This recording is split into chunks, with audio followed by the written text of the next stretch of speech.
Welcome to Bablu voice channel. प्यारे दोस्तों, पेश खिदमत है पाकिस्तानी औरतों के 3 ग्रुप। Number 1, Bashira Nazira group. ये औरतें चिट्ठी अनपढ़ से लेकर 5-6 जमात पास होती हैं।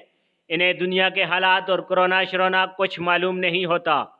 इनकी दुनिया शोहर, बच्चे और घर होता है। ये अपनी ज़िंदगी चूल्हे, नलके, खेत और घर के क्वारंटाइन में बिता देती हैं। इनकी सबसे बड़ी अय्याशी मैके जाना होता है। अच्छा। इनके बच्चे मोटे दिमाग के लेकिन बहादुर और जिंदगी की ऊंच नीच से आशना होते हैं। इनके शोहर अक्सर आखिरी उम्र में हज उम्रा भी कर लेते हैं और हाजी साहब कहलवाना पसंद करते हैं। अपनी जोजा का जिक्र तरीमत, जनानी या फकीरनी कहकर करते हैं। Number 2, Nasreen Naureen group. ये ग्रुप 8वीं जमात से लेकर मैट्रिक, FA पास या फेल तक होता है। ये औरतों का सबसे खतरनाक ग्रुप है। Oh no! इस ग्रुप की औरतें अगर पड़ोस में कोई नए डिजाइन का फ्रिज, कपड़े या फर्नीचर देख ले तो ये अपने शोहर से लड़ झगड़ कर वो चीज खरीद लाती हैं।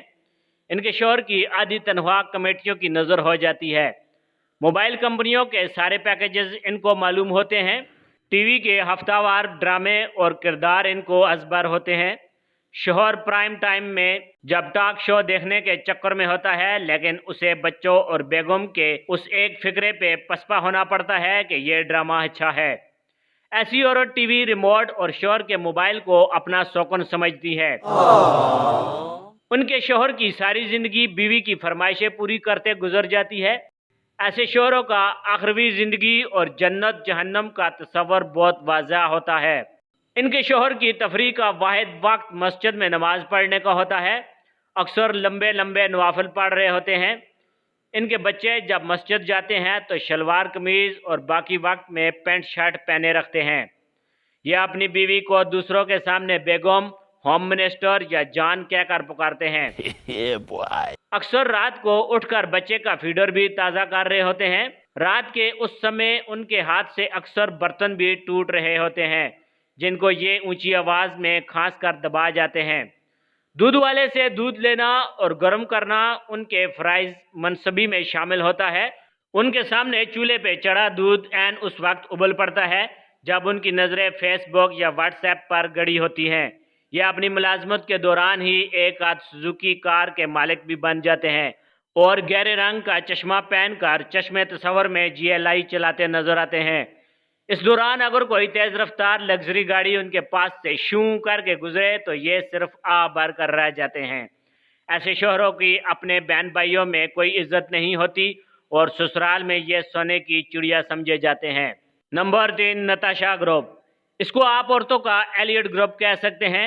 इस ग्रुप की औरतें BA से लेकर पोस्ट ग्रेजुएट और आगे तक पढ़ लिख जाती है। शादी की उम्र तक पहुंचते पहुंचते इनकी ज़िंदगी में ठहराव सा आ जाता है। ये अक्सर वर्किंग वोमेन होती है। इनके शोहरों को अक्सर आपने दूध, दही और रोटी की दुकानों पर परेशान हाल देखा होगा। ऐसी औरतें बहुत कम गो होती हैं। इनके शोहर आराम से मोबाइल पे अपना वक्त गुजार सकते हैं और अक्सर जनाना IDs की सैर करते नजर आते हैं। ये अपनी बीवी को बेगम या मैडम कह रहे होते हैं। एक आध अच्छी सेकंड हैंड कार के भी मालिक होते हैं। ये दोनों मियाँ बीवी ज़िंदगी के हर मामले में एहसास और एहतियात पसंद होते हैं। सालों बाद अपने आबाई गांव का चक्कर लगाते हैं। इस ग्रुप की औरतें अक्सर ब्रांडेड ग्लासेस पहने रखती हैं और हर एक से उर्दू या अंग्रेज़ी में बात करती हैं और गरीब तबके को बेचारा समझती हैं। मुअज़्ज़ज़ सामीन इकराम, आपका तहल्लुक़ कौन से ग्रुप से है? कमेंट्स में ज़रूर बताइएगा। Thanks for watching. अल्लाह हाफिज़।